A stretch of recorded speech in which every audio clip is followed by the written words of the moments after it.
Assalamualaikum warahmatullahi wabarakatuh. Alhamdulillah hamdan katsiran thayyiban mubarakan fih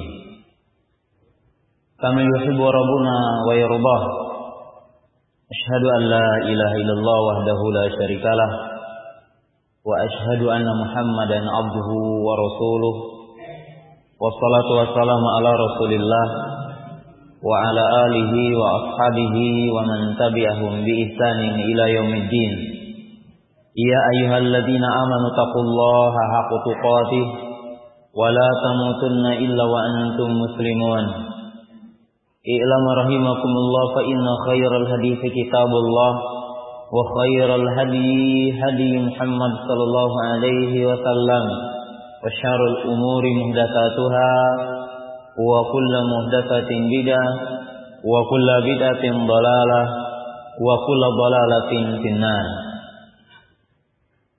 Ma'asyiral muslimin, para penuntut ilmu yang dirahmati Allah Subhanahu wa taala dan seluruh para pendengar radio yang tadi udah disebutkan nama-namanya, dan mungkin saya tidak bisa menyebutkan seluruh nama para pendengar radio di seluruh penjuru tanah air yang mengikuti kajian di pagi yang berbahagia ini. Judul yang dibawakan pada kesempatan pagi hari ini, judulnya adalah berbeda tidak mesti berpecah belah. Jamaah yang dirahmati Allah Subhanahu wa taala, judul ini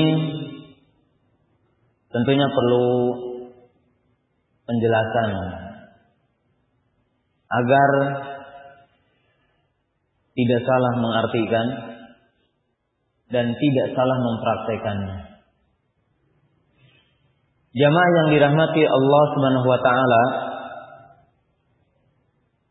sebelum kita menjelaskan dari sekilas judul tadi dengan waktu yang kita miliki hanya dalam bentuk nasihat, bahwa kita memahami di dalam ajaran Islam, dalam dinul Islam, dan merupakan akidah Ahlussunnah dan manhaj Ahlussunnah, kita meyakini bahwa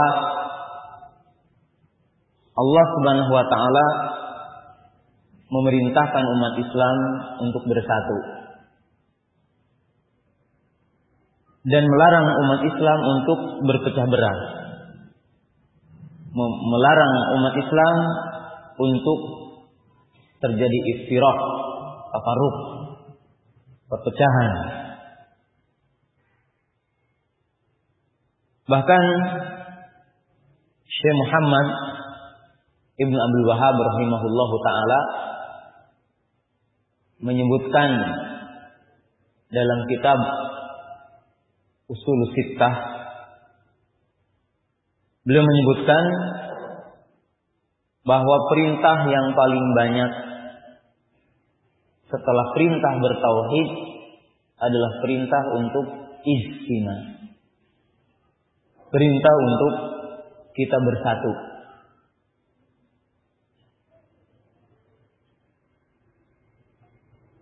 Dan larangan yang terbanyak, atau larangan yang paling banyak yang ada dalam Quran dan hadis, setelah larangan kepada syirik, setelah larangan terhadap syirik, adalah larangan untuk tafarruq. Bahkan tadi dikatakan Syekh Muhammad bin Abdul Wahhab memasukkan di antara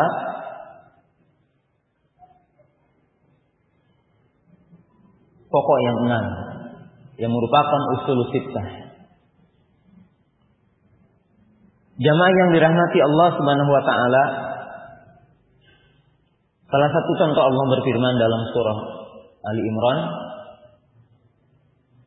wa'tasimu bihablillahi jami'a wa la tafarraqu.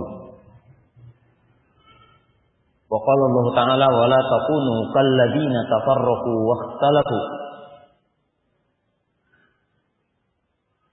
Dan ayat-ayat yang semakna dengan ayat ini. Seperti wa atiullaha wa rasulahu wa la tanaza'u fatafshalu wa tadhhabu rihukum.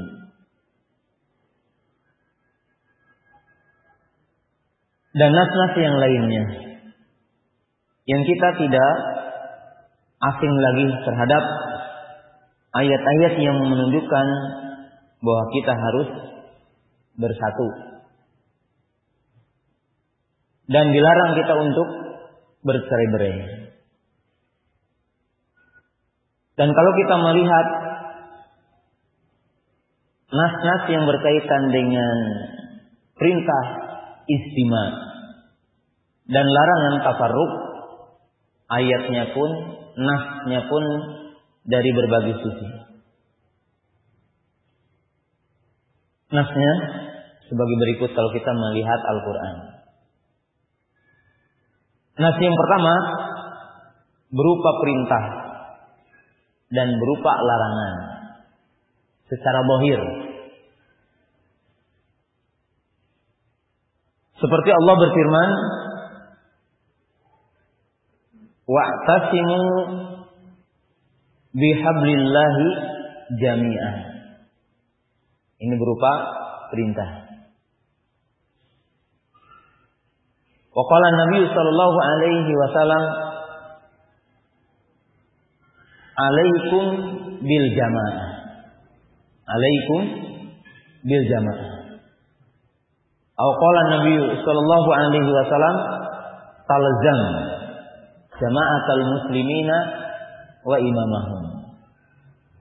Ini adalah dalam bentuk perintah, nas yang jelas. Kayak orang-orang yang beriman berpegang teguhlah kepada tali Allah jami'an.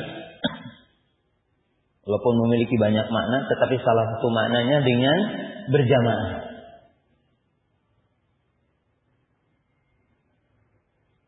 Rasulullah Shallallahu Alaihi Wasallam bersabda, "Alaikum bil jamaah." Hendaklah kalian berpegang teguh kepada jamaah. Dalam hadis Hudzaifah, "Talzam jama'atal muslimina wa imamahum." Komitmenlah, ikutilah jamaah kaum muslimin dan imam mereka. Demikian juga tentang larangan iftiraq, ada larangan yang langsung. Allah berfirman, wala tafarraqu wala takunu kalladzina tafarraqu. Wa qala Nabi sallallahu alaihi wasallam, wa iyyakum wal furqah.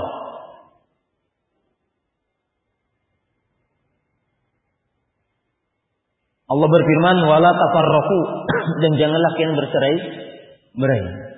Wala takunu kalladzina tafarraqu, dan janganlah kalian seperti orang-orang yang bercerai-berai. Dan ayatnya sangat banyak, ini contoh. Kemudian hadis Nabi SAW. Kemudian sekedar contoh yang kedua, Allah Subhanahu wa taala menjelaskan tentang keutamaan berjamaah.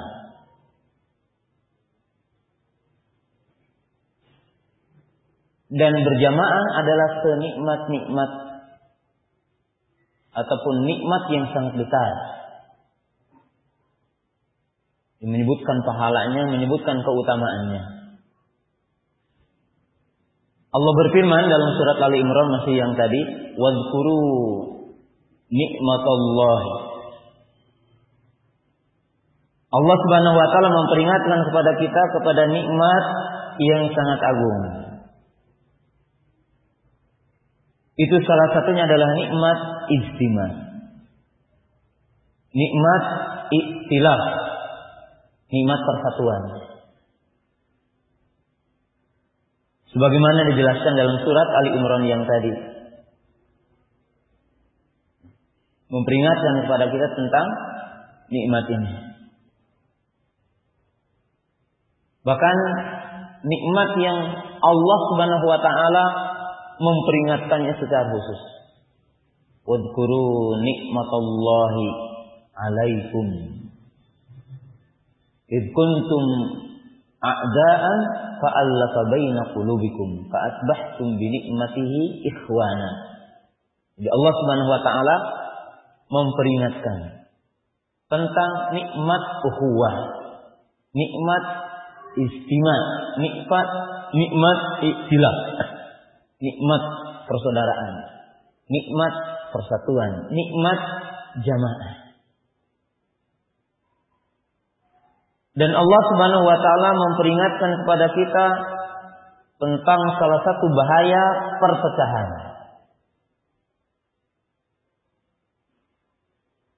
Allah telah berfirman, wa atiullaha wa rasulahu wa la tanaza'u fatafshalu wa tadhhaba rihukum.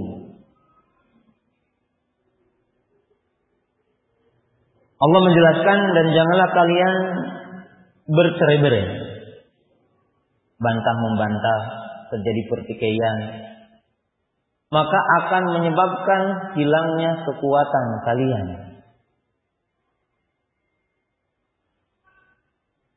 Akan terjadi fitnah. Dan ini diperingatkan oleh Allah Subhanahu wa taala.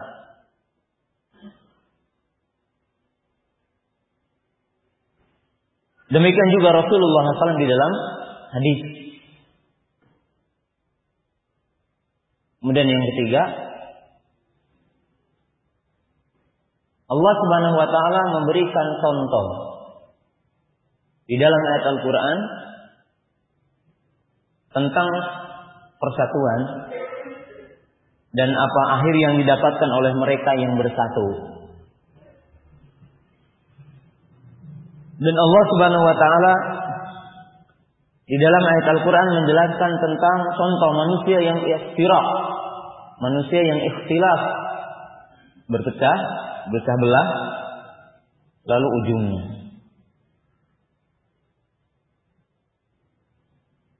Lalu ujungnya apa yang didapatkan oleh mereka? Di mana kita mengetahui para sahabat diberikan pertolongan oleh Allah Subhanahu wa taala, kemuliaan, kejayaan, kemenangan dalam berbagai bentuk peperangan. Hal itu disebabkan mereka komitmen kepada jamaah, berada dalam persatuan persaudaraan. Kemudian Allah Subhanahu wa taala mengkisahkan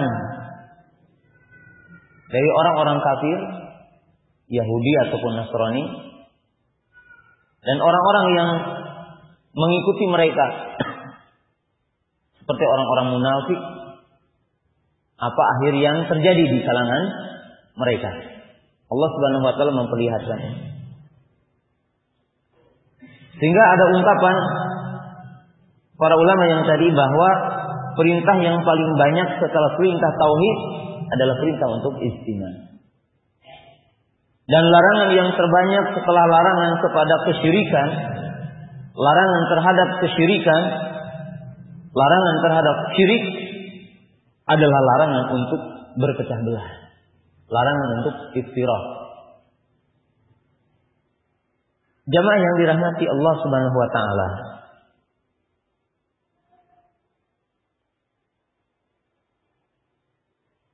ini adalah poin yang pertama yang harus diketahui oleh kaum muslimin.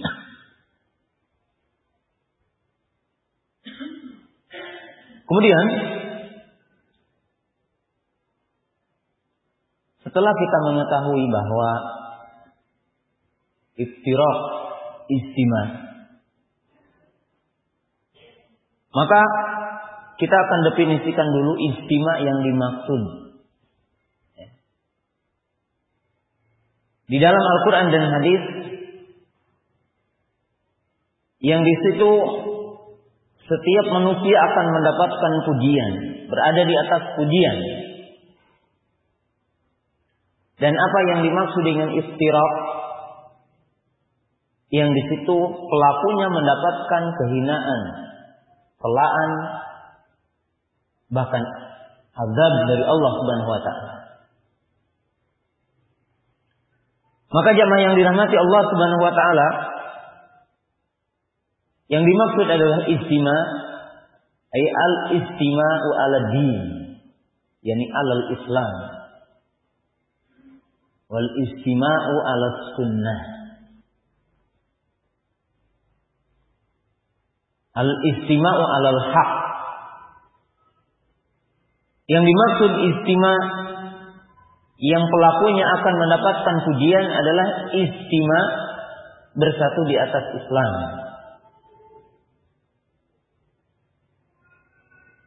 Bersatu di atas dinul Islam.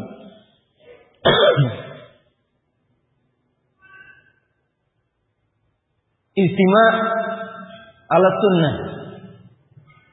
Istima di atas sunnah. Istima di atas kebenaran. Dan inilah yang diisyaratkan oleh Allah Subhanahu wa taala di dalam banyak ayatnya. Seperti untuk mengingatkan dalam ayat yang tadi, wa'tasimu bihablillahi jami'an. Berpegang teguhlah kalian bihablillah.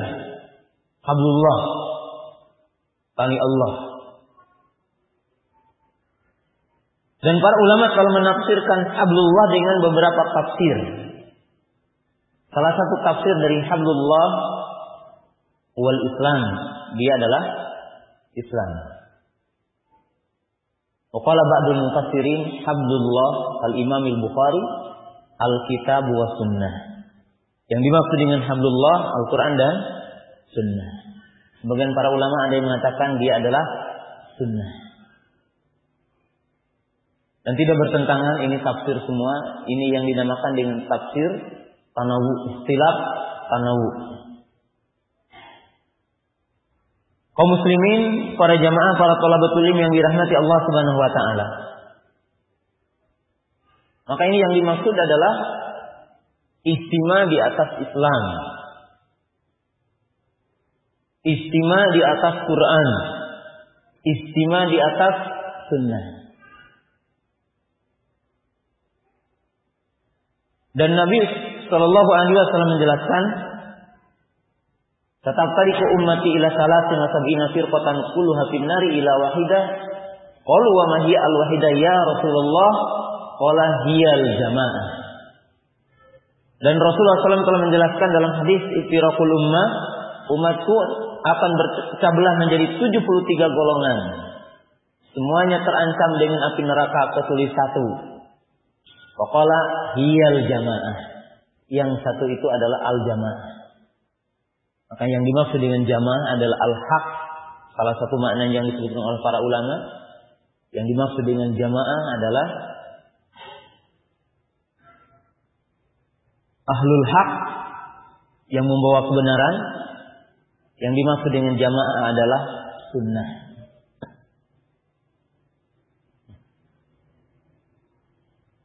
Maka inilah yang dimaksud istima. Itu bersatu di atas Islam, bersatu di atas sunnah, bersatu di atas kebenaran.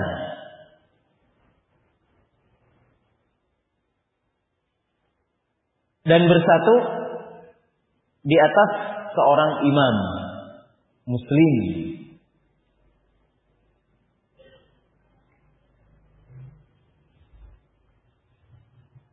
Sebab para ulama telah menjelaskan, seperti disebutkan dalam hadis Hudzaifah, "Talzam jama'atal muslimina wa imamahum."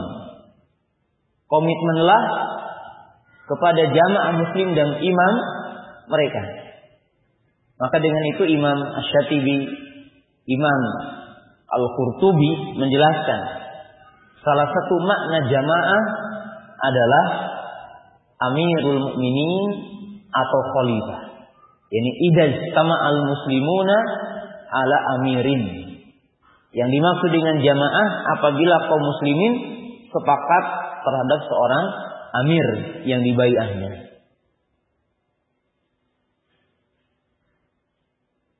Maka di sini dimaksudkan bahwa kita berjamaah, itu berjamaah dalam satu amir, mentaatinya, mendengarnya, dalam bukan maksiat kepada Allah Ta'ala.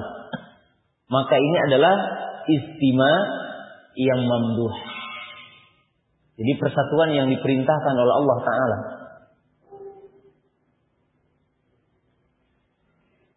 Adapun yang kedua, iftiraq,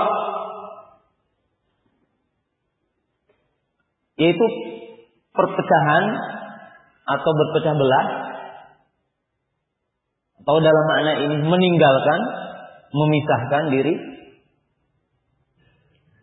Maka tentunya memiliki makna kebalikan dari yang tadi, yakni al-iftiraq anil haq, al-iftiraq anil din, al-iftiraq anil Islam, al-iftiraq anil sunnah,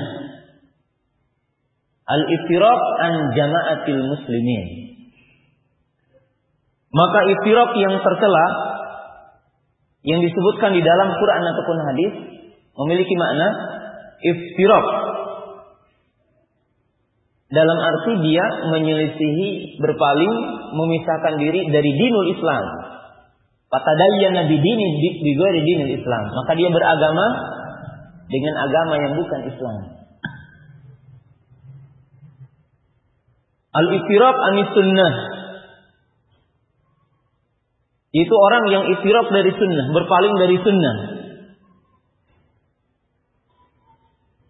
Fatadayyana bimadhhabin halikatin kamadhhabi Syiah wal Khawarij wal Murji'ah wa amsalihha. Seperti orang yang menempuh satu pemikiran, satu madhab,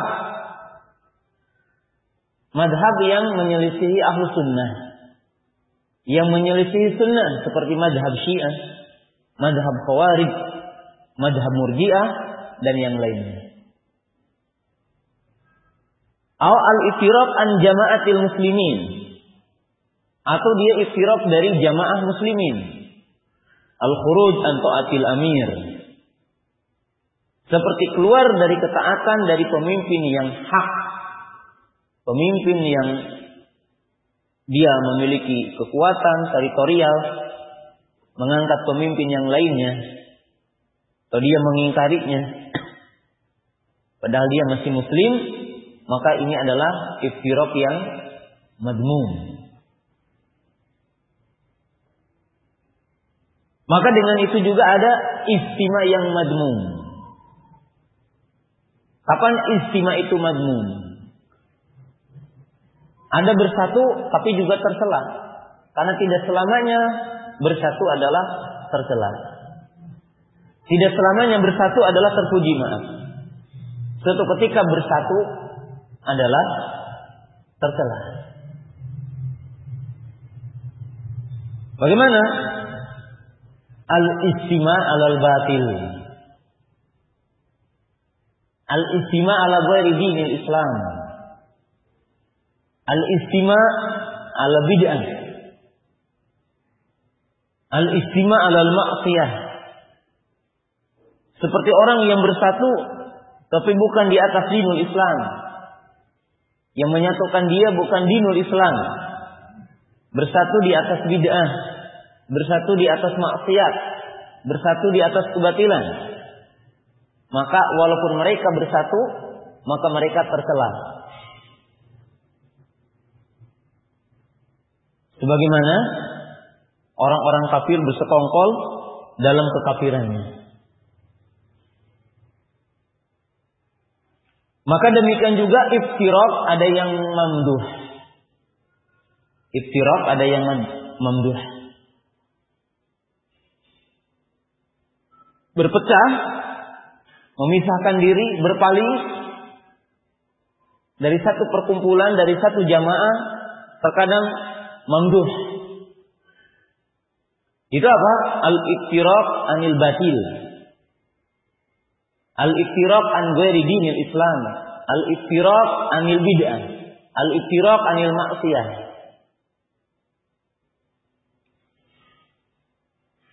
Yaitu orang iftirak dari kebatilan, iftirak bukan dari dinul Islam, yang dari agama Islam, iftirak dari bid'ah, iftirak dari maksiat, maka diwajibkan, bahkan diperintahkan. Faqad qala Nabi sallallahu alaihi wasallam, lamma qala Hudzaifah, "In lam takun jamaah wala iman, famadza ta'muruni ya Rasulullah?" Qala fa'tazil tilkal firaqa kullaha walau anta adha bi asli syajarah wa tamutu wa anta ala dzalik. Karena Nabi sallallahu alaihi wasallam mengatakan ketika Hudzaifah bertanya, bagaimana kalau tidak ada jamaah dan tidak ada imam?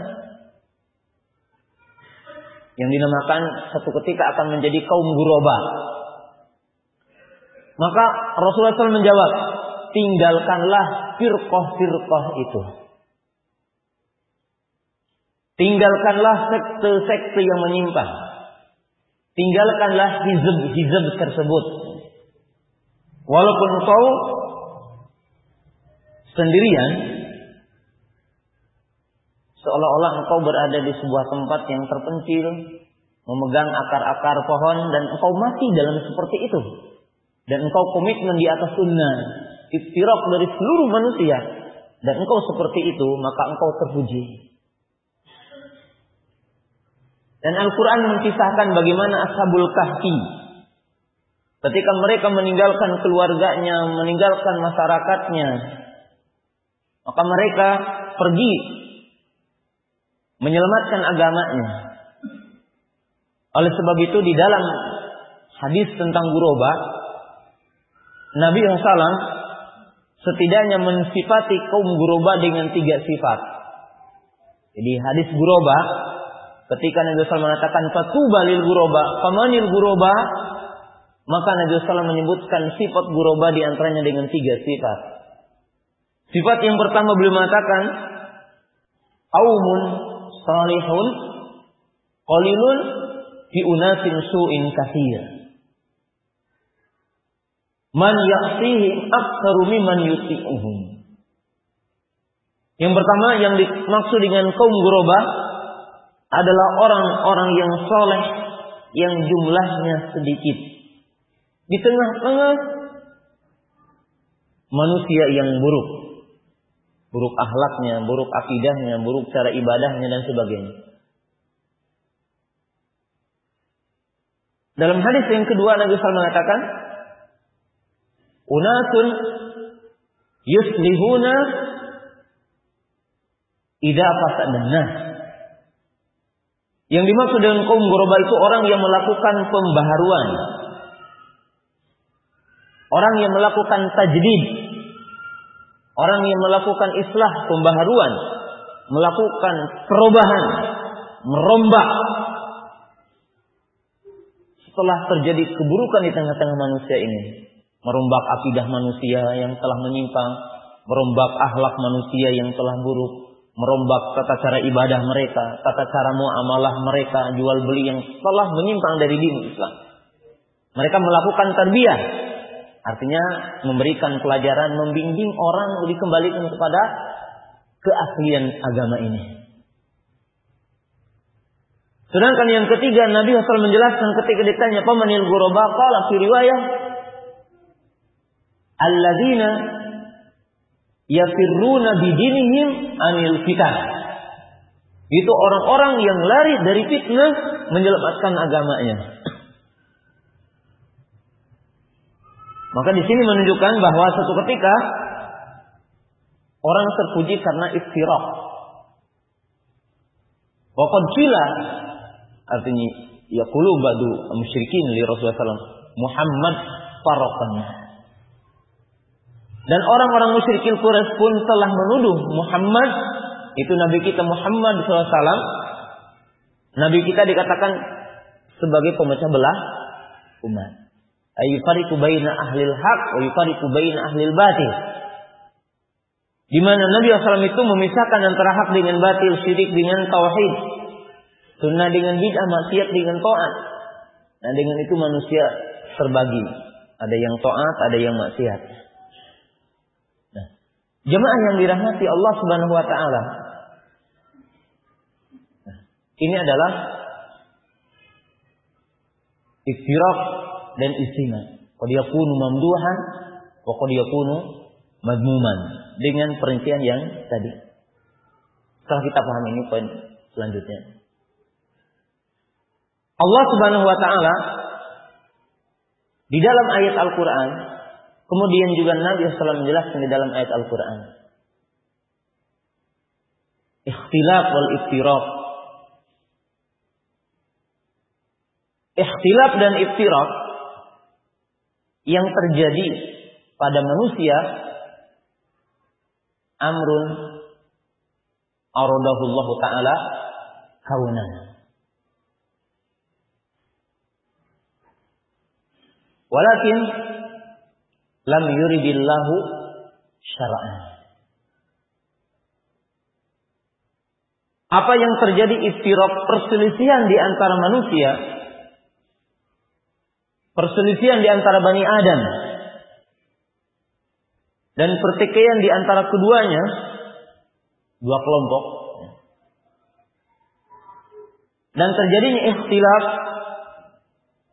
itu adalah sesuatu yang Allah Ta'ala kehendaki secara kauni.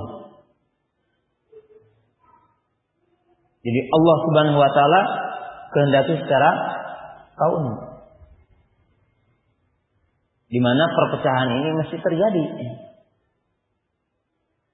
Adanya kafir, adanya mukmin, adanya ahlu taat, adanya ahlu maksiat, adanya ahlu sunnah, adanya ahlu bid'ah. Hal ini semuanya adalah terjadi karena kehendak Allah. Dalilnya ada dalil khusus, ada dalil umum. Dalil umumnya adalah wa ma tasyauna illa ayyasha Allahu rabbul alamin. Bahwa segala sesuatu yang terjadi di alam muka bumi ini terjadi dengan iradah Allah. Terjadi dengan masyiah Allah Subhanahu wa taala. Tetapi perpecahan ini, pertikaian ini tentunya Allah tidak mencintainya. Allah tidak menghendakinya secara syar'i.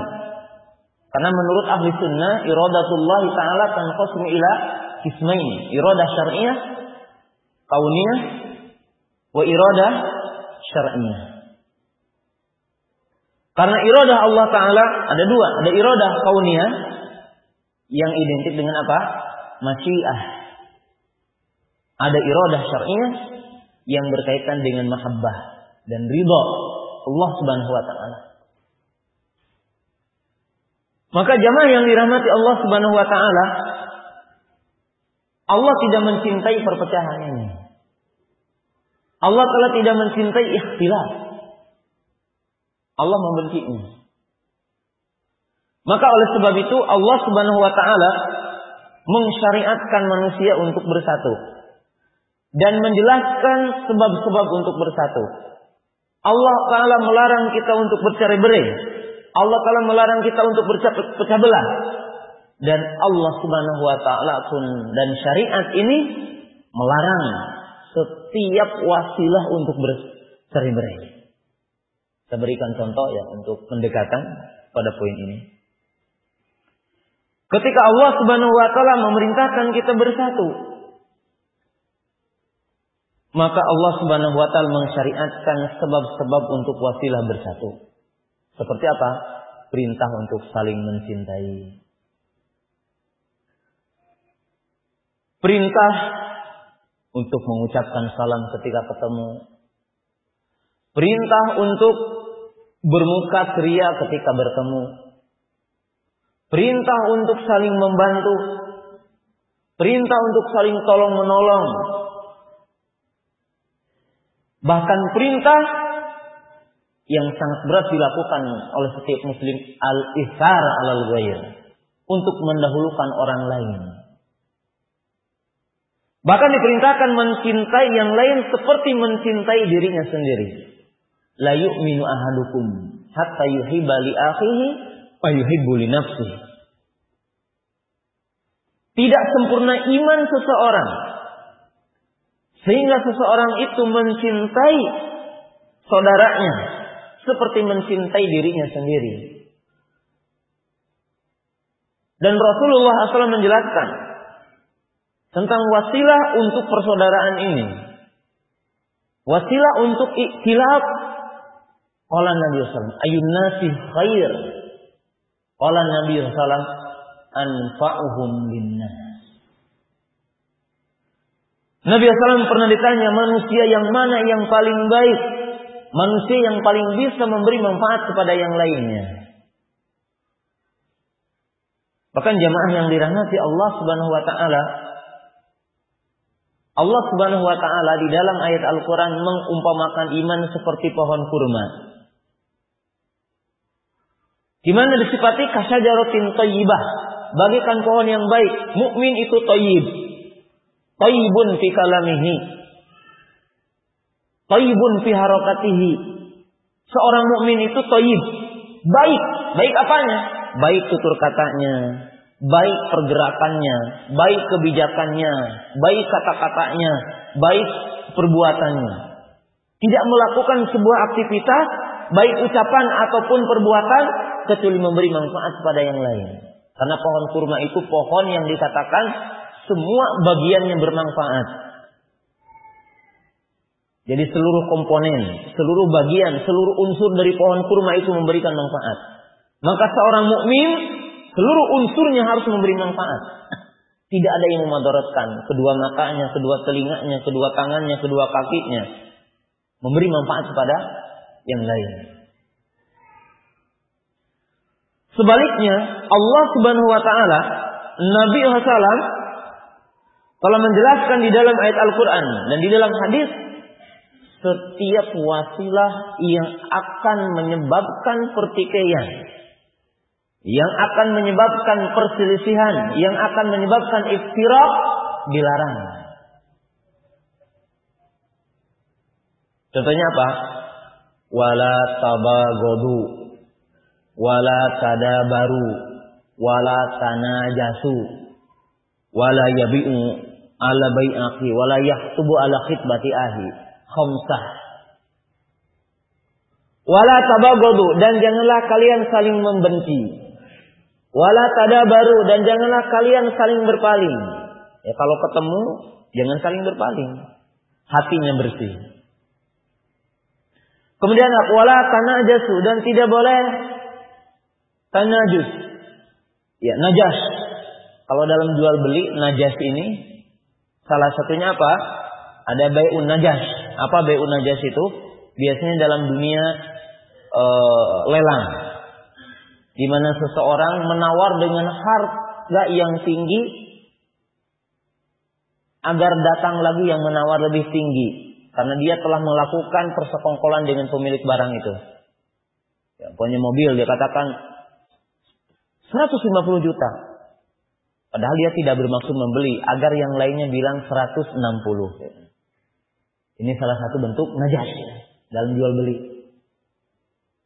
Dan janganlah seseorang membeli barang dagangan saudaranya ataupun perjualbeli ke saudaranya. Ini banyak contohnya. Seperti orang beli di sana harganya berapa? 5.000. Oh, Pak, di tempat saya 4.000. Ya. Ini termasuk apa? Salah satu cara yang keliru. Ya. Ketika orang berjual beli, ketika orang masih kias. Dan tidak boleh menghitbah seorang wanita yang telah dihitbah oleh saudaranya dan telah memberikan jawaban. Akhwat itu kalau mengatakan iya, maka tidak boleh dihitbah lagi. Kalau wanitanya masih menangguhkan belum menjawab, masih boleh kita hitbah. Dimaksud telah menjawab jawabannya. Tidak boleh. Kenapa? Sebab 5 unsur ini itulah yang menyebabkan akan terjadinya pertikaian. Akan terjadinya apa? Perpecahan. Tidak boleh menyepelekan, tidak boleh melaknat, tidak boleh menggibah, tidak boleh namimah. Sebab ini adalah unsur nawaqidul ukhuwah. Ini adalah perkara-perkara yang akan menanggalkan, yang akan membatalkan yang akan merobohkan bangunan persaudaraan. Dilarang di dalam dalil-dalil. Jamaah yang dirahmati Allah Subhanahu wa taala. Maka di sini menunjukkan bahwa manusia, orang-orang mukmin diperintahkan untuk bersatu dan diperintahkan untuk menghindari setiap perkara yang akan memecah belah kita, dan kita diperintah untuk mencari wasilah yang akan memperkokoh, memperkuat persatuan kaum muslimin. Jemaah yang dirahmati Allah Subhanahu wa taala. Ini poin yang kedua. Poin yang ketiga, setelah kita tahu poin ini, jemaah yang dirahmati Allah Subhanahu wa taala, ikhtilaf, para ulama membagi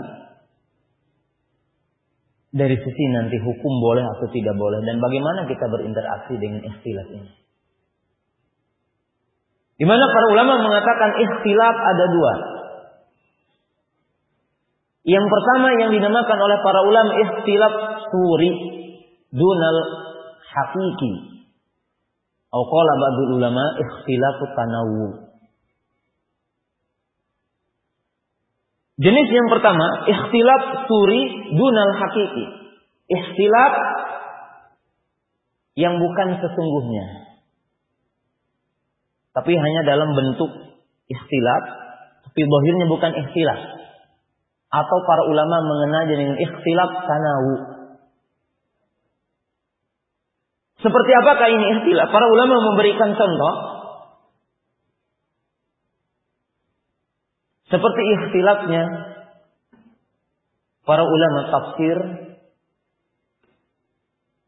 dalam memaknai satu makna dalam satu ayat yang memiliki banyak makna. Lalu sebagian para ulama mengambil dari makna itu dan meninggalkan makna yang lain. Ya, seperti para ulama mengatakan ihdinas siratal mustaqim. Apa makna as-siratul mustaqim? Ada yang mengatakan Islam, ada yang mengatakan sunnah, ada yang mengatakan Al-Quran. Bahkan ada yang memberikan contoh dengan orang. As-siratul mustaqim Abu Bakar, as-siratul mustaqim Umar. Maka tafsir ini bukan ikhtilaf tabad, bukan ikhtilaf yang bertentangan satu dengan yang lainnya. Tetapi para ulama tafsir memaknai satu makna dari makna sekian yang dikandung dari ayat ini.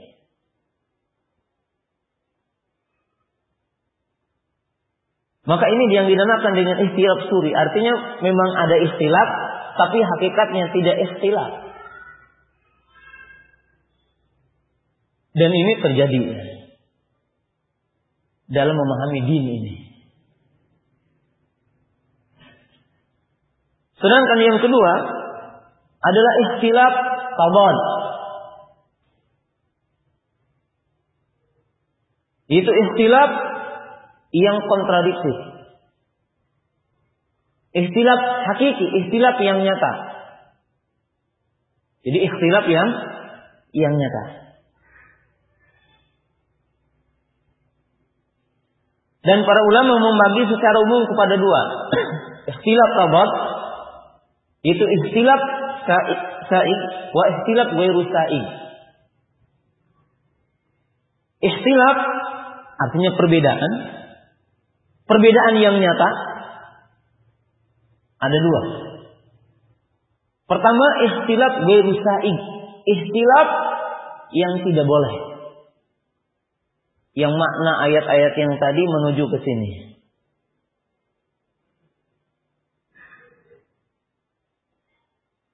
Seperti ikhtilaf dalam usul, ikhtilaf dalam pokok-pokok agama.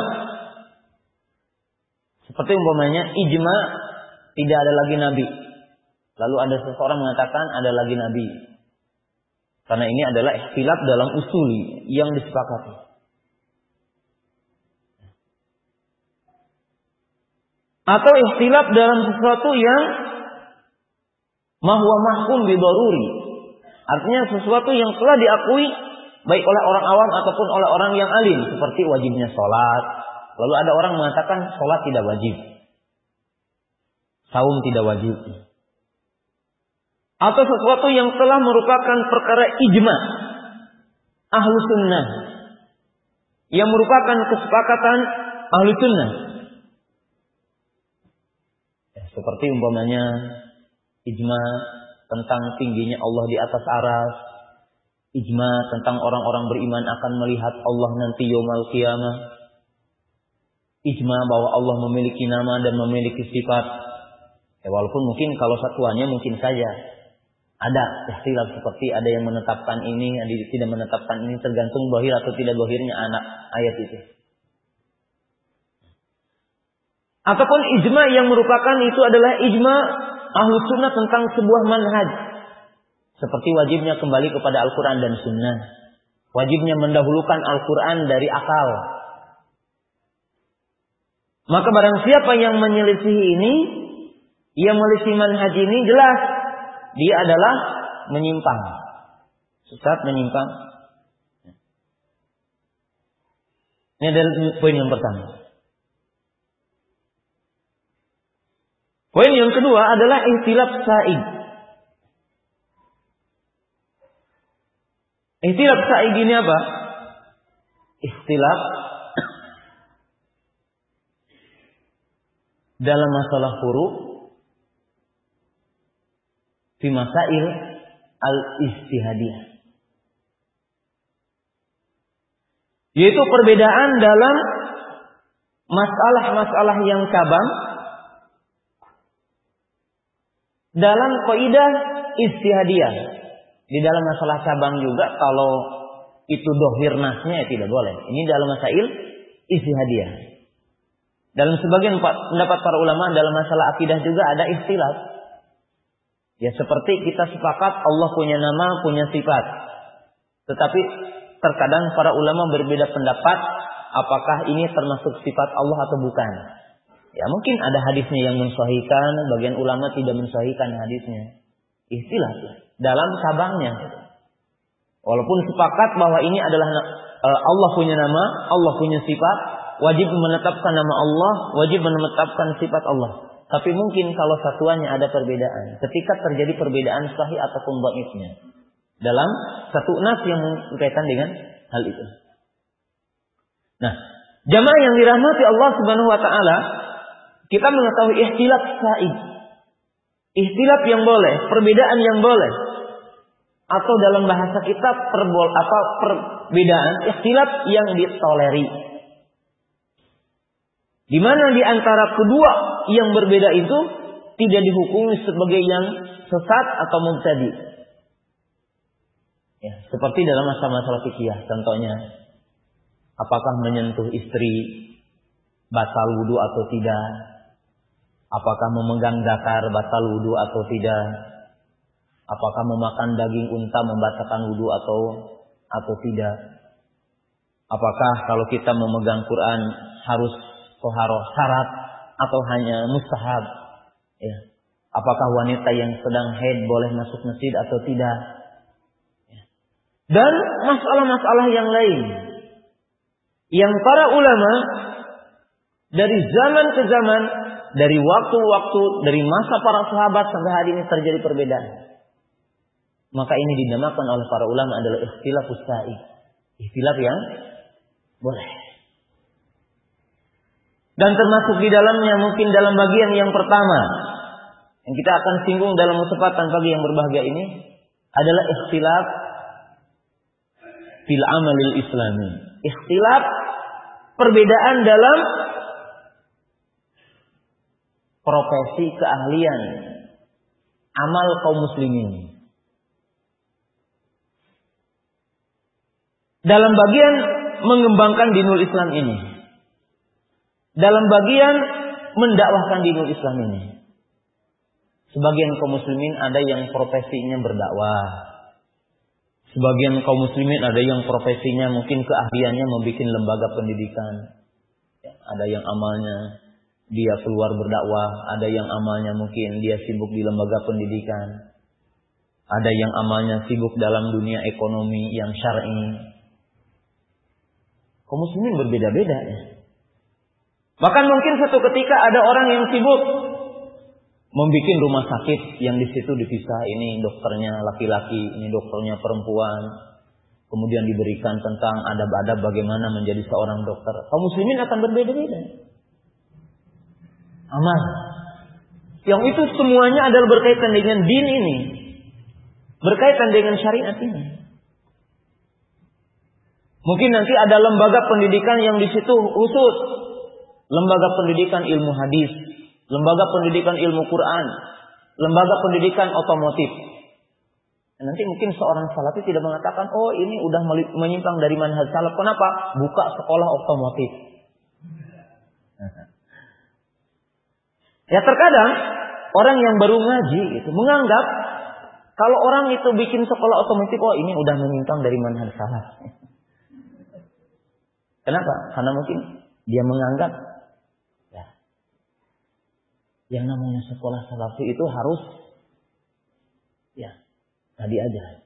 Padahal tidak apa-apa kan kalau kita berpikir dengan kesemuliaan Islam. Dengan dinul Islam itu menyeluruh, ahli otomotif, tapi dia adalah seorang muslim, sunni, salafi. Dia sebagai orang ahli bangunan, sunni, salafi. Jamaah yang dirahmati Allah Subhanahu wa taala.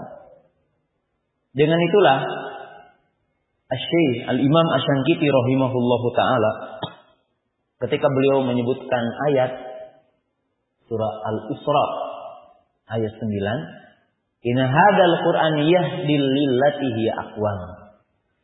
Sesungguhnya Al-Qur'an ini menunjukkan kepada jalan yang lurus, yang tidak ada kebengkokan di sana. Maka beliau mengatakan salah satu dari faidah ayat ini, beliau mengatakan at-taqaddum la yunafi at-tamassuk bid-din. Bahwa beliau mengatakan kemajuan, artinya kemajuan teknologi, kemajuan zaman, dari sisi berkaitan dengan penemuan ilmiah yang didapatkan oleh manusia, itu tidak akan bertentangan dengan komitmen kepada din. Dan komitmen kepada din juga tidak akan menafikan orang dengan kemajuan. Dengan kemajuan. Jamaah yang dirahmati Allah Subhanahu wa taala, ini mungkin akan terjadi ikhtilaf, perbedaan. Nah, kaum muslimin para thalabatul ilmi yang dirahmati Allah Subhanahu wa taala. Tapi di sini ada beberapa pesan yang sangat berharga dari para ulama. Ikhtilaf tanawu ataupun ikhtilaf suri dan ikhtilaf sa'id fi mas'il al-fiqhiyah al-ijtihadiyah qad yuaddi ila al-iftiraq. Mada? Walimada? Wa mata? Perbedaan suri atau dikenal dengan ikhtilaf tanawu atau ikhtilaf yang boleh dalam masalah ijtihadiyah atau perbedaan dalam amal seorang mukmin dalam mengabdikan diri kepada Islam dengan berbeda-beda keahliannya, itu akan tercela dan bisa tercela dan akan mengarah kepada iftiraq yang tercela kapan?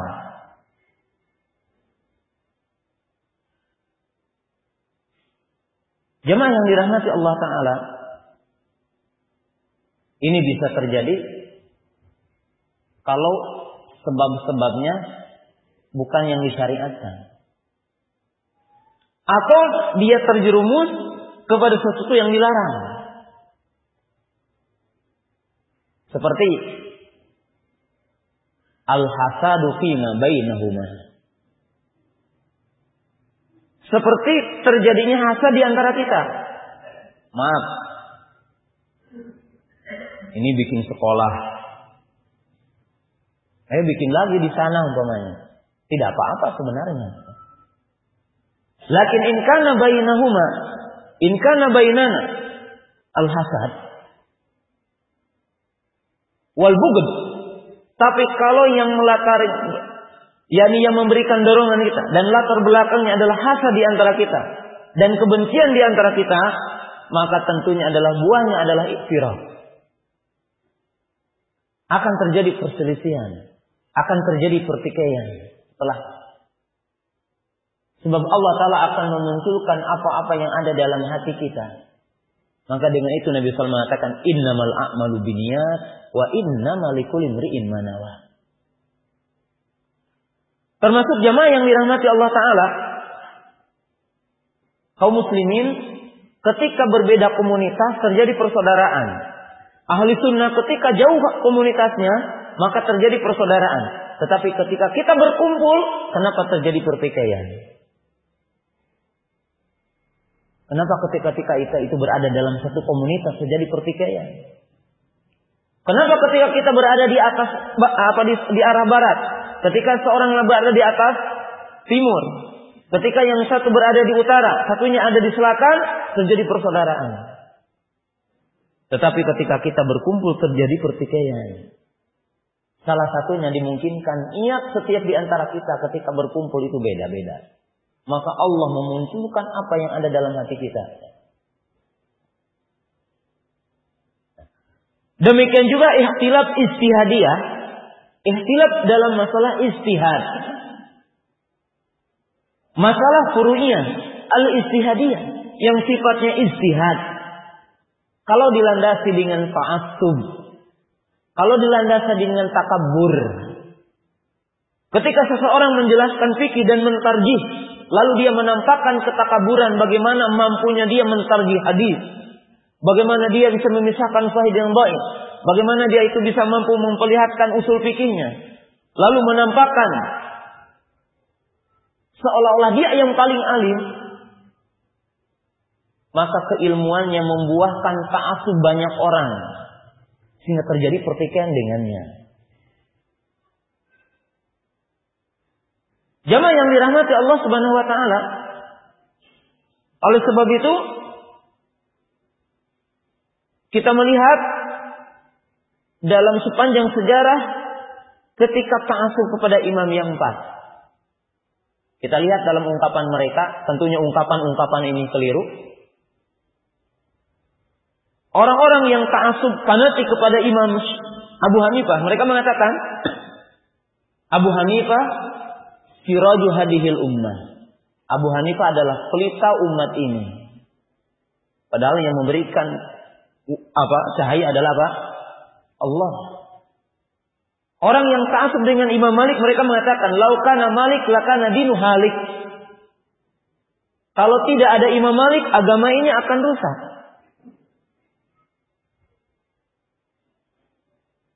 Mereka mengatakan yang ta'assub dengan Imam Syafi'i, ana syafi'iyun ma hayaitu wa wasiyati li ummati ayatasyaffa'un. Aku adalah bermadzhab Imam Syafi'i selama hidupku dan wasiat kepada umatku untuk bermadzhab dengan Syafi'i. Dia tidak mengatakan wa wasiyati li ummati bi sunnati Rasulillah. Dia mengatakan bermadzhab Imam Syafi'i. Ana hambaliyun ma hayaitu wa wasiyati li ummati ayatahambalu. Ini muta'assib. Dia mengeluarkan kalimat-kalimat yang itu perpecahan. Bahkan ada orang-orang yang benci kepada Imam Syafi'i. Dari kalangan muta'assib Imam Abu Hanifah. Mereka mengatakan apa? Sayyati ala ummati rajulun yuqalu Muhammad ibnu Idris wa adharru minal iblis. Ini ungkapan yang sangat keji sekali ya. Karena muta'assib ya.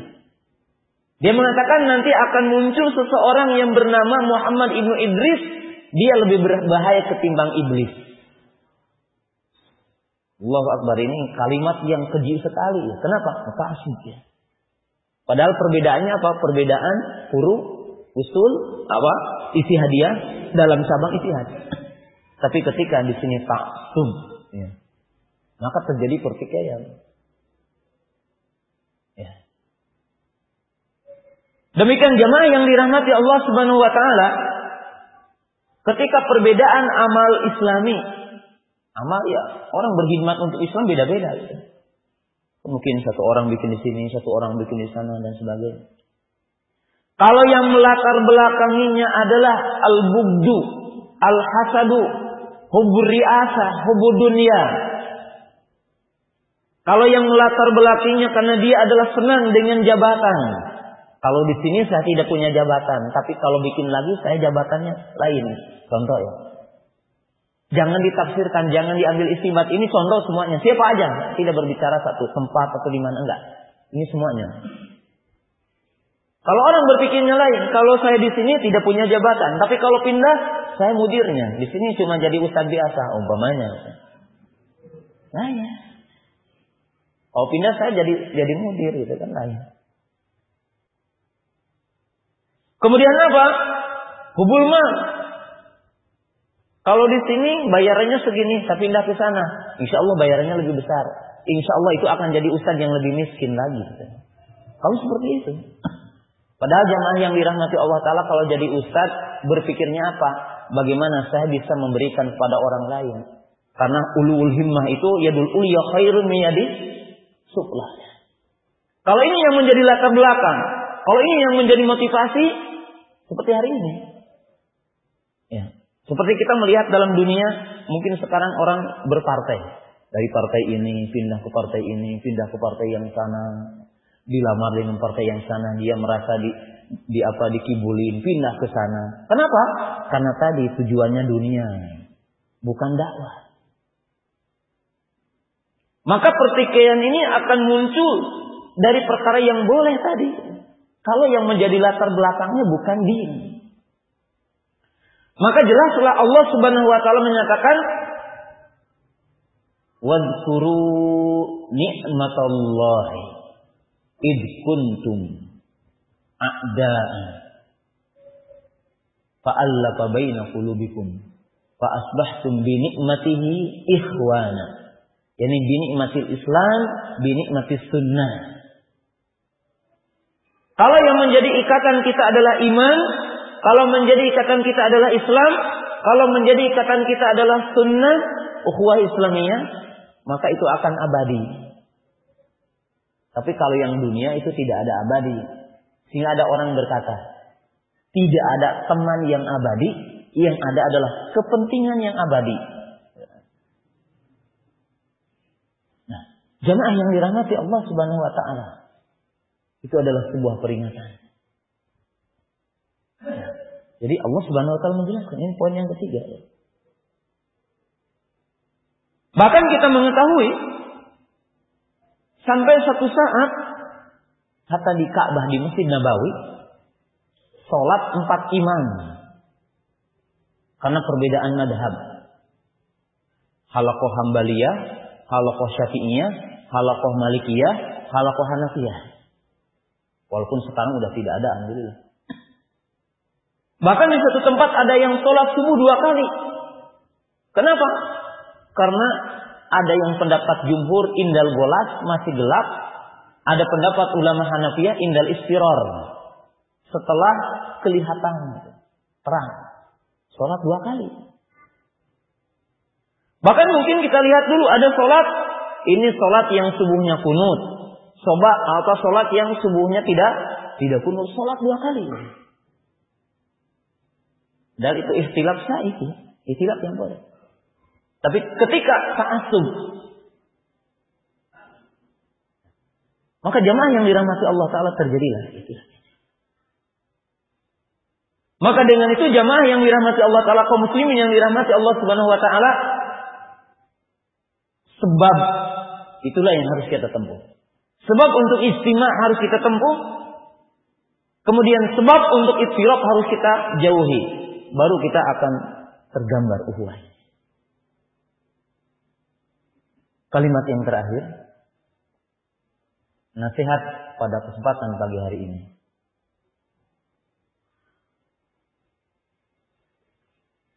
Dalam menciptakan persaudaraan di antara sesama kaum muslimin, ahli sunnah lebih khusus salafiyin, bahwa ada hal-hal yang wajib kita tempuh. Di antara sekian akhlak yang kurang dimiliki oleh kita hari ini adalah akhlak yang dinamakan rahmah wal hilmu. Kasih sayang dan lemah lembutnya. Al-hilmu ini seseorang seolah-olah yang melakukan satu kebijakan aktivitas tepat. Tidak terlalu cepat, tidak terlambat, tapi cepat tepat. Jamaah yang dirahmati Allah Subhanahu wa taala, saya akan berikan contoh dalam perjalanan salafus saleh. Saya akan beri contoh. Banyak orang yang ingin saudaranya itu berubah. Baik berubah dalam bentuk akhlak yang disepakati, ataupun dalam bentuk karakter. Karakter dia memimpin, karakter dia dipimpin. Tetapi tidak setiap orang punya sikap yang bijak untuk merubah orang. Dan ini pun salah satu sumber sulitnya untuk bersatu. Saya akan berikan contoh. Dan mungkin ini dalam satu perjalanan pengalaman.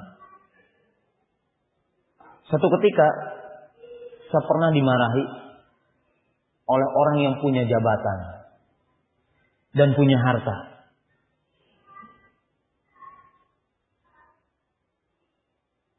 Jabatannya, kalau di kita jabatannya yang sangat hebat. Dia marah. Sampai tangannya menunjuk-nunjuk begini. Tapi waktu itu saya tidak membantah orang tersebut ya. Kalau saya membantah juga punya kedudukan. Saya bisa mengatakan ini, saya ustadz, engkau orang yang punya harta dan engkau punya jabatan. Bisa begitu, bisa dibantah. Tapi saya tidak menjawab. Apa yang saya tempuh? Saya ambil cara. Saya bikin cerita. Ketika itu dalam sebuah perjalanan di bis, saya bikin cerita. Yang diprediksi oleh saya akan merubah banyak orang. Bukan hanya dia. Saya bikin cerita begini. Saya cerita orang yang punya kekuatan dengan orang punya harta. Kata saya, orang punya kekuatan, orang punya harta, setidaknya ada dua kelompok. Yang pertama, orang yang punya kekuatan dibagi dua kelompok. Kelompok yang pertama, badannya kekar, tinggi, kepalanya, tangannya sebesar kelapa. Dia ngomong begini,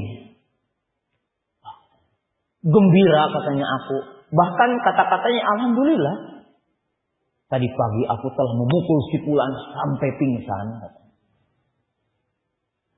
Aku telah menganiaya banyak orang. Tanganku telah membunuh lebih dari 10 orang. Gembira dia. Orang yang kedua kata saya itu, dia bilang dengan kekuatannya itu, alhamdulillah pagi tadi telah ikut membantu pindahan rumah si fulan. Barang-barangnya aku angkatin. Alhamdulillah dalam peperangan aku bisa membunuh beberapa orang kafir. Kenapa? Karena kekuatan tanganku menenteng senjata yang besar. Ini bedanya. Yang kedua kata saya itu ada orang punya harta. Dia cerita, alhamdulillah sekampung ini semua orang bertekuk lutut kepada saya. Tidak ada orang yang membantah saya. Kenapa? Semua orang butuh sama saya. Sehingga orang itu aku hinakan seolah-olah begitu. Hina semua orang di depan saya. Kenapa? Karena punya harta. Orang yang kedua bilang, alhamdulillah tadi pagi saya telah membayar bayaran rumah sakit si fulan yang tidak mampu. Alhamdulillah tadi telah membebaskan hutang si fulan. Alhamdulillah tadi pagi telah memberi makan kepada anak-anak yatim. Gembira. Saya ceritakan tentang dunia ini. Ujungnya beda. Dua kelompok tadi. Yang satu celaka, yang satu nikmat. Ini dunia kata saya. Maka si ibu yang tadi udah marah itu tersinggung ternyata dengan nasihat ini gitu. Dia cerita. Akhirnya dia datang ke kamar dan dia meminta maaf. Mudah-mudahan kedudukan dan harta yang saya miliki ini tidak dipakai untuk memarahi orang kata dia. Jadi jemaah yang dirahmati Allah Subhanahu wa taala, dunia kita itu harus ada seninya. Dalam kita berdakwah, dalam kita membetulkan yang lain, dalam kita merubah yang lain. Perlu ditangguhkan orang itu berpikir.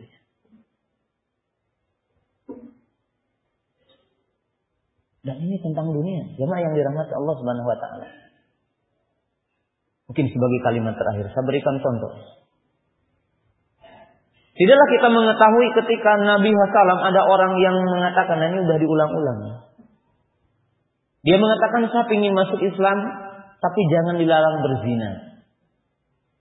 Muslim oke, zina oke bagi saya katanya. Dan ini diungkapkan di depan Nabi SAW. Sehingga para sahabat marah ya. Wahai pula, bagaimana Anda berbicara di depan Nabi SAW seperti itu? Engkau kurang ajar. Kalau bahasa kita seperti itu. Tetapi Nabi SAW orang yang bijak mengatakan, biarkan dia. Ta'al. Silahkan. Ayo ke sini kamu. Disuruh duduk. Para sahabat udah jengkel tuh di sana. Kurang ajar ini orang. Maka Nabi SAW ngajak bicara ya. Kamu pengen masuk Islam dan pengen berzina? Iya. Iya. Tapi saya pengen ngobrol dulu dengan kamu. Tukar pikiran. Dialog dulu. Supaya kamu ngerti. Maka ditanya, kamu punya ibu? Iya. Bagaimana kalau ibu kamu dizinahi orang lain? Kamu senang? Kamu marah? Dia mengatakan, aku tidak senang dan aku marah. Maka Nabi SAW mengatakan, demikian juga orang lain kepadamu. Benci kalau kamu mencinahi ibu orang lain. Kamu punya adik, punya kakak, iya. Bagaimana kalau adik kamu, kakak kamu dizinahi orang? Sama jawabannya. Kamu punya bibi? Sama. Maka orang lain kepadamu juga sama benci. Maka orang itu mengatakan, demi Allah, dengan itu kami akan masuk Islam. Aku akan masuk Islam. Dan aku pun akan meninggalkan zina. Nah, para thalabatul ilmi, para jamaah yang dirahmati Allah Subhanahu wa taala. Dalam kehidupan kita ini akan senantiasa terjadi perbedaan. Akan senantiasa terjadi beda pikiran, beda pandangan. Tapi yang terpenting, setiap di antara kita harus memahami bagaimanakah mengkomunikasikan isi hati, mengkomunikasikan pikiran kita. Bahkan para jamaah, para thalabatul ilmi, tidak sedikit ya, suami itu hanya bisa mengatakan kata-kata cerai kepada istrinya. Kenapa? Karena ininya kurang baik.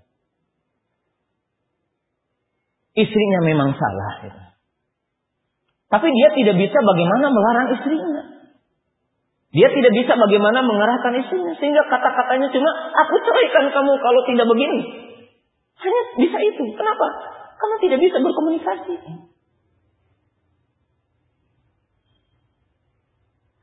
Jadi hidup ini perlu dengan seni. Kita berjamaah, berkumpul. Itu harus tahu seni Islam. Seni bersaudara. Seni berbeda. Kita harus tahu. Seninya seperti apa? Di rumah jangankan kita punya lembaga, jangankan kita bermasyarakat sampai satu RT gitu. Mungkin seperti di sini atau di yang lainnya. Kok di rumah saja perlu seni? Perlu seni. Bahkan saya berikan contoh kepada santri-santri saya. Kata saya ada seni kita berjalan membeli barang di pinggir jalan. Coba ya, ada tukang duren di pinggir jalan. Kita naik mobil, perlentek seperti begini. Orang akan menjual mahal. Kok orang ketemu satu kali pasti mahal dia nawarinnya. Bagaimana? Pakai seni kita menawarnya. Jangan tanya berapa Pak duren ini. pasti dia mahal. Tapi kalau pakai seni ngomongnya apa? Maaf Pak, ada durian yang murah. Pasti udah tercengang gitu dengan kata-kata kita ini. Setidaknya dia akan berubah. Oh, ini orang yang biasa beli kan itu. Ini dunia seni ya. Antum juga sama yang lain. Mau membetulkan teman pakai seni gitu. Jangan terpikir itu orang lain salah harus dibetulkan. Udah hanya di situ tanpa seni yang lainnya. Gitu. Jadi seluk-beluk ini harus dipahami. Ya. Tapi bukan berarti kita tasawuf, bukan. Dalam setiap orang salah ini, tapi harus ya. Tadi. Dan hindari perkara-perkara yang menyebabkan kita tadi terjerumus. Kalau kita sama-sama ikhlas, insya Allah Allah akan mengampulkan kita.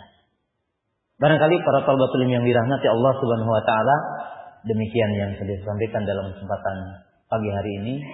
Dan sesuai mungkin untuk barangkali ada pertanyaan dan poin-poin yang lainnya.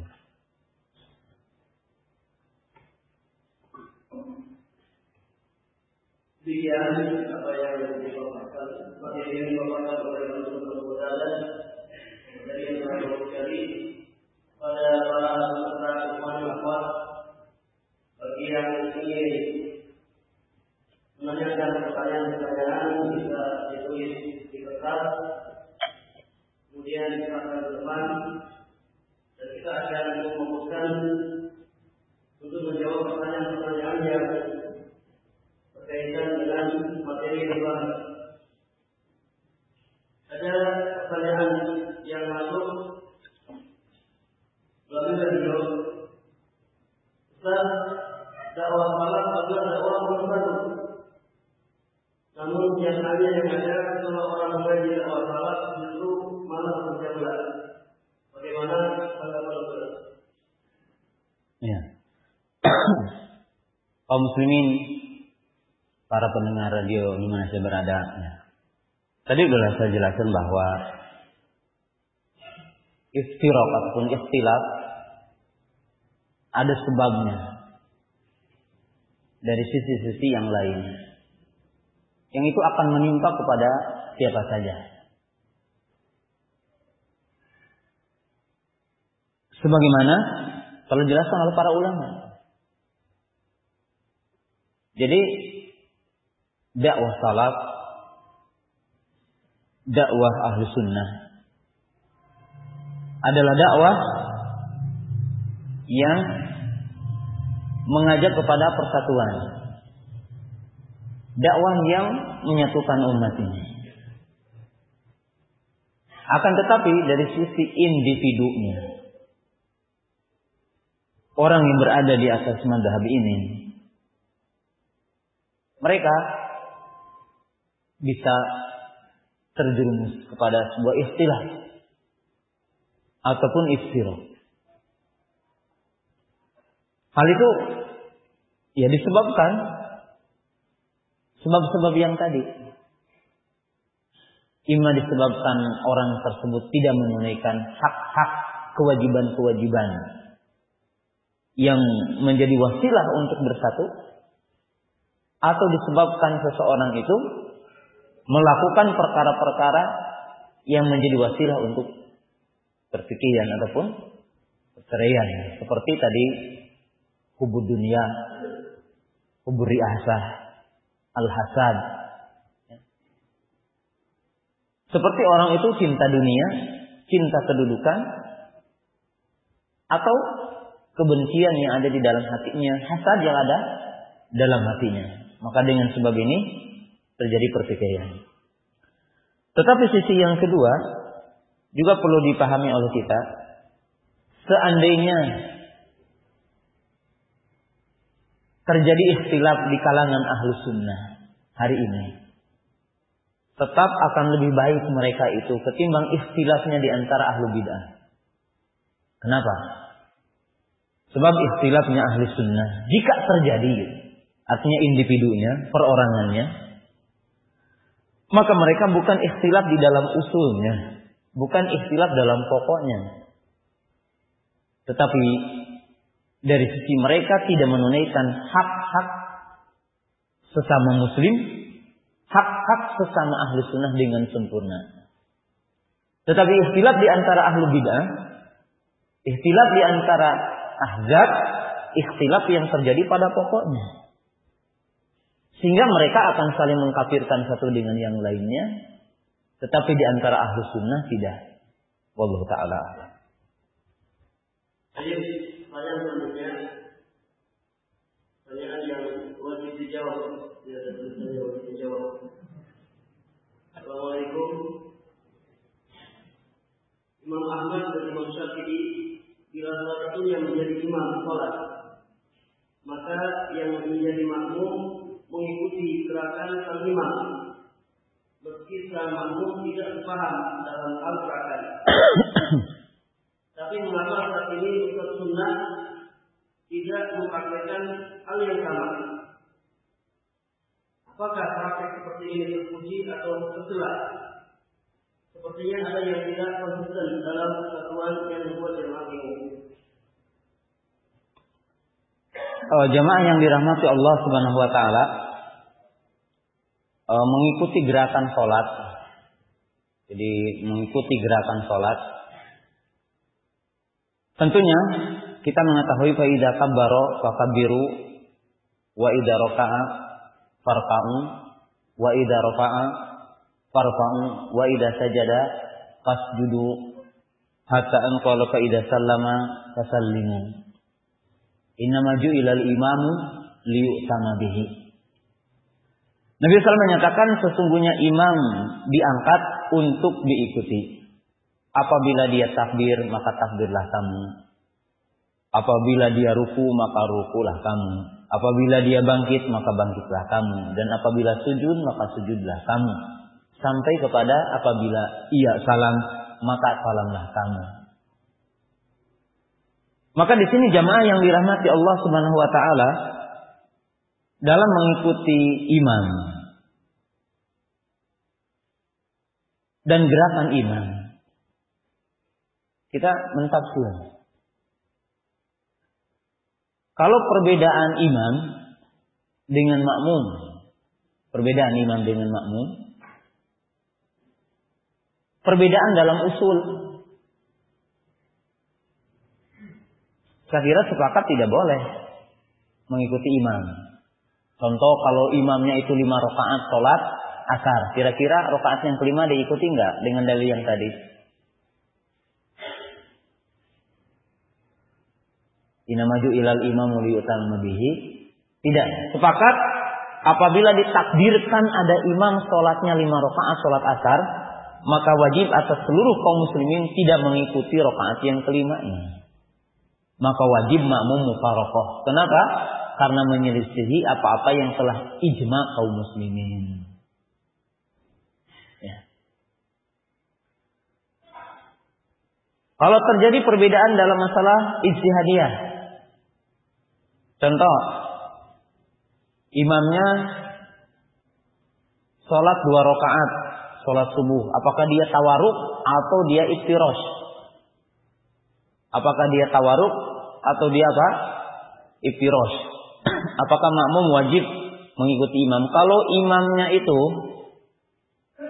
iftirosh, apakah wajib seluruh makmum yang berbeda pendapat dengan imamnya mengikuti imam?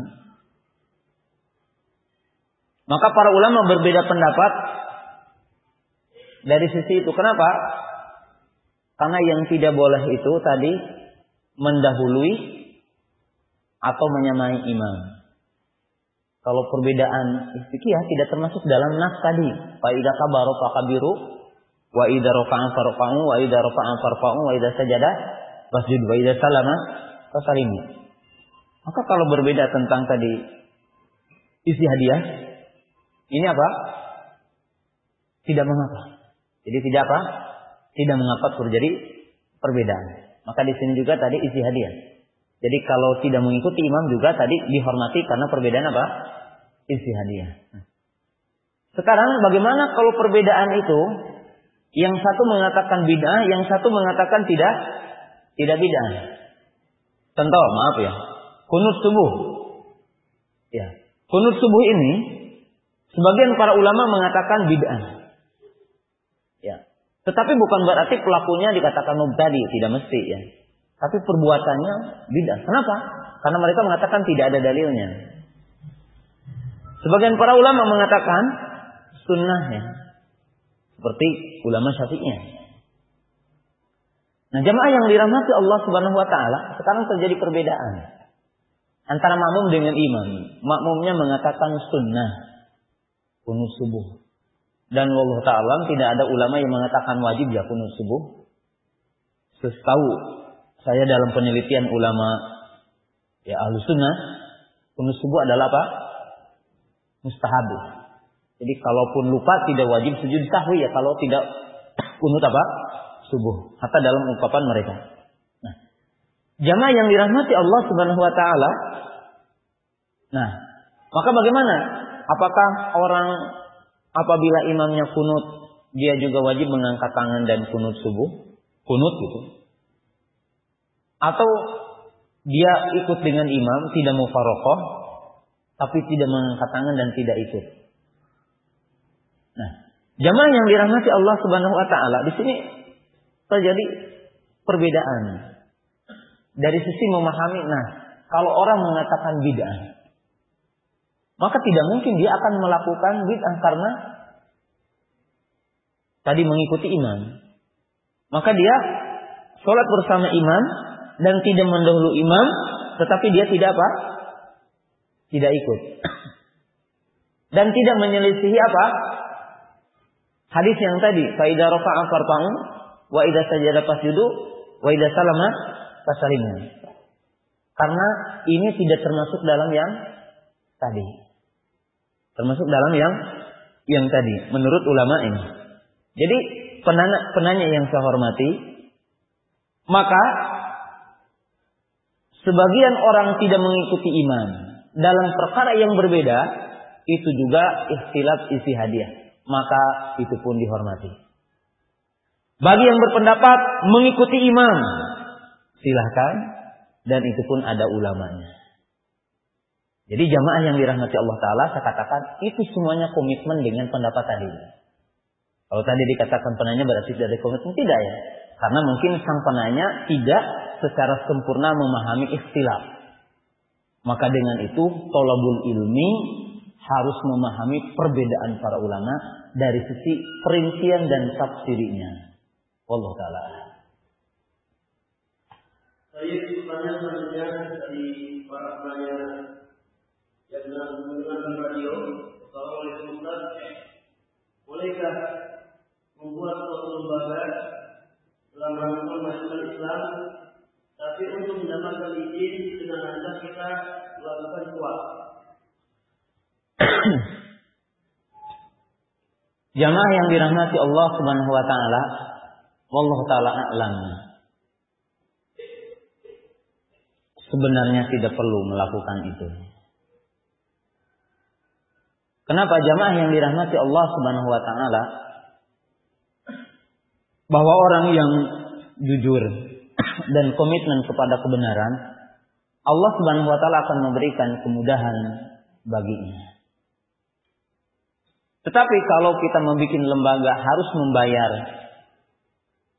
apa yang diwajibkan oleh pemerintah, maka kita ikuti sesuai dengan apa? Prosedurnya. Ya, kalau izin ini harus bayar segini, kalau izin ini harus begini, ikuti. Ya, sebab itu termasuk mentaati apa? Pemimpin yang diperintahkan oleh Allah Ta'ala dan Rasulnya. Wallahu ta'ala a'lam. Kemudian pertanyaan selanjutnya dari ikhwan yang mendengarkan acara ini secara langsung di masjid. Bismillahirrahmanirrahim. Ustaz, dari imam yang empat, apakah kita hanya mengikuti salah satunya atau semuanya, tergantung situasi dan kondisi? Ya.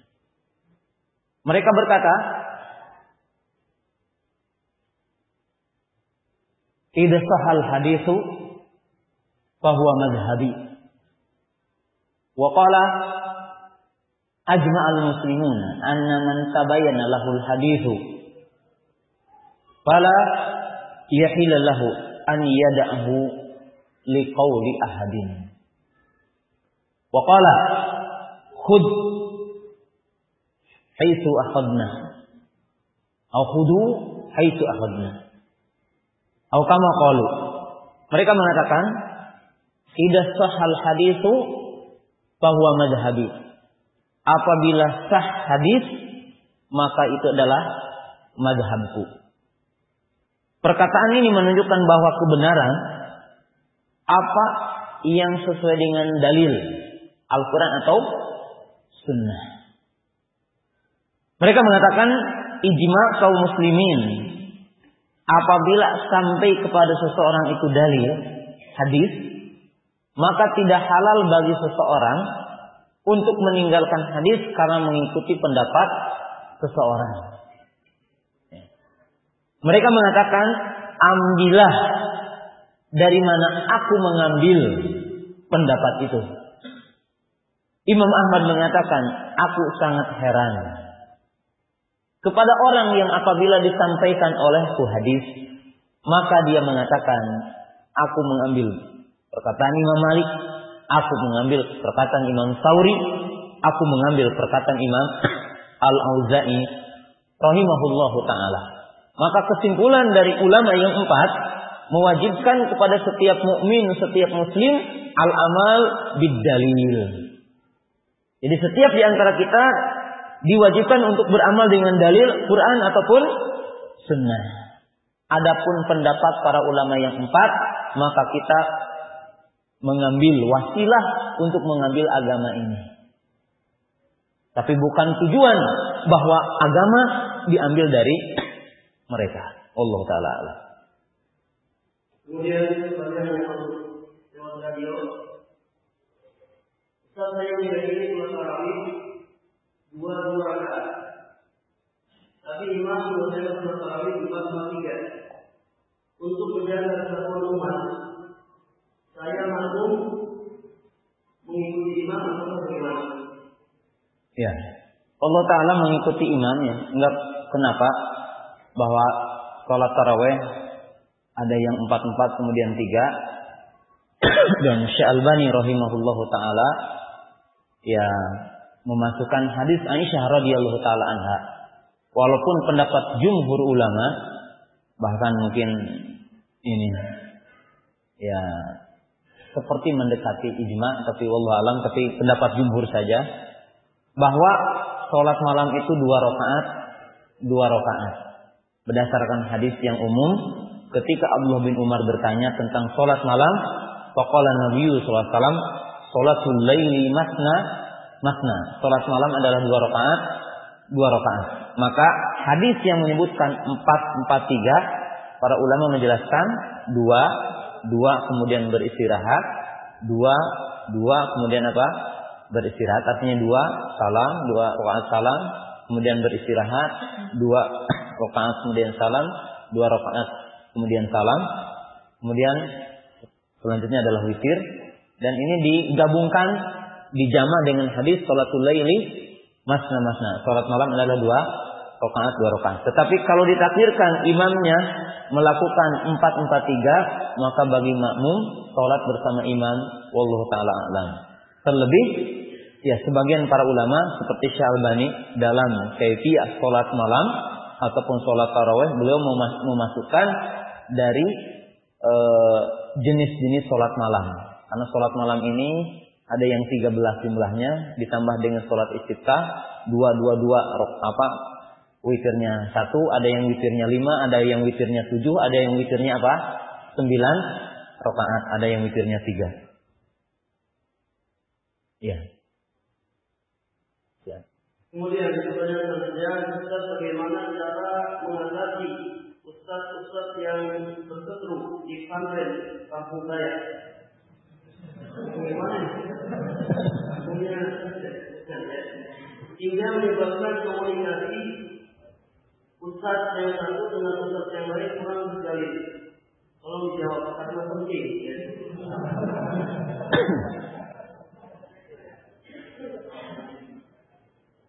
Jamaah yang dirahmati Allah Subhanahu wa taala,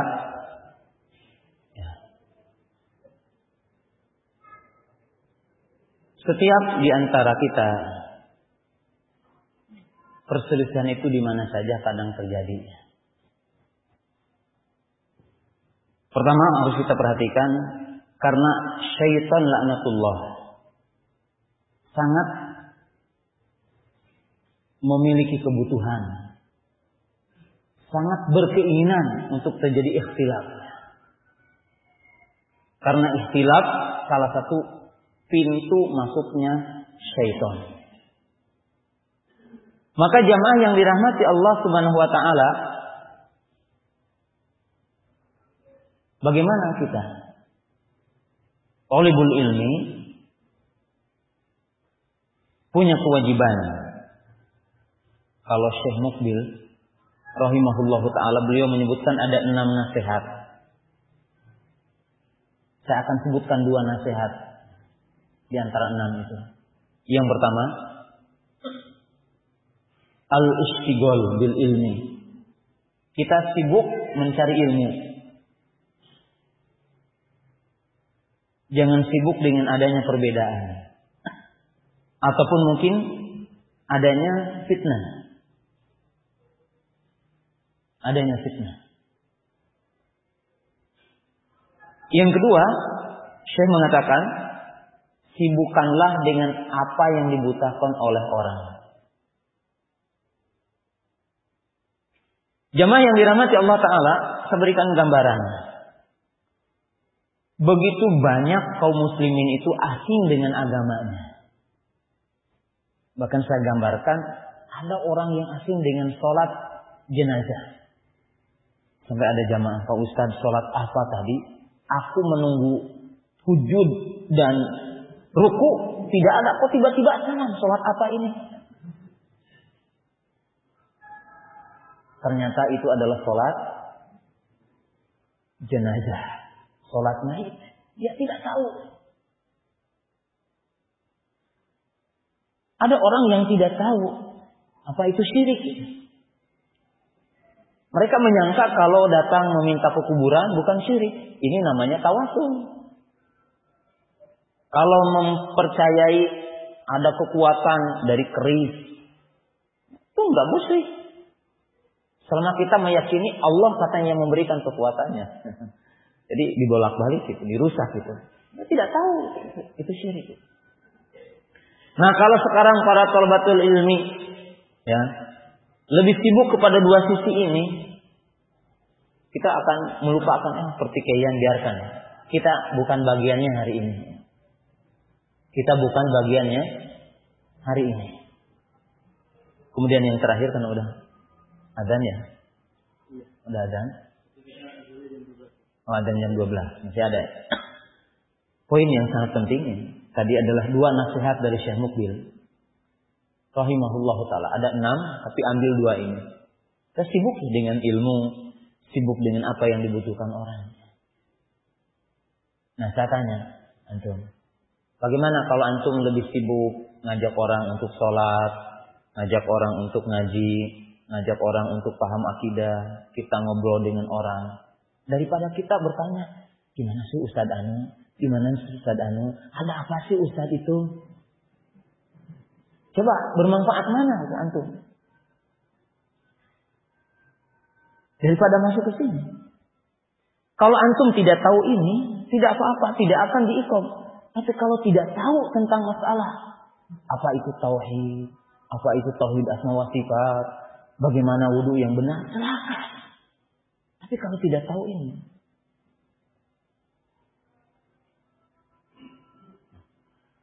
kemudian di antara perkara yang sangat penting kalau terjadi ini, apa?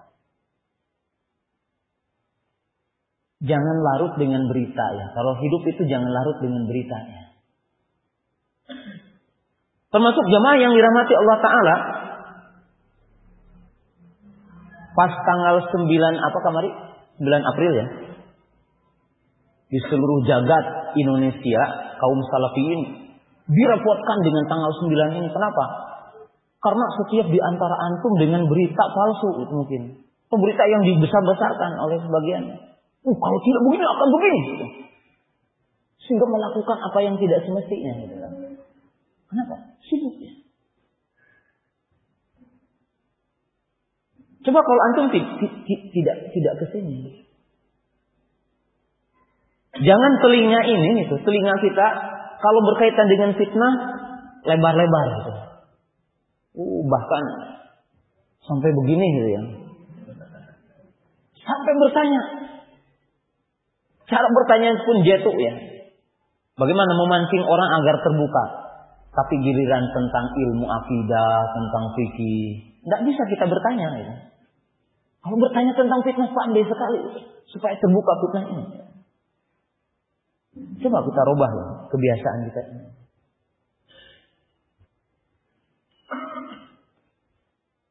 Kemudian biasakan di antara kita yang bukan kapasitasnya, yang bukan manzilahnya, jangan memberikan komentar. Jangan memberikan penjelasan kecuali orangnya gitu. Orangnya apa?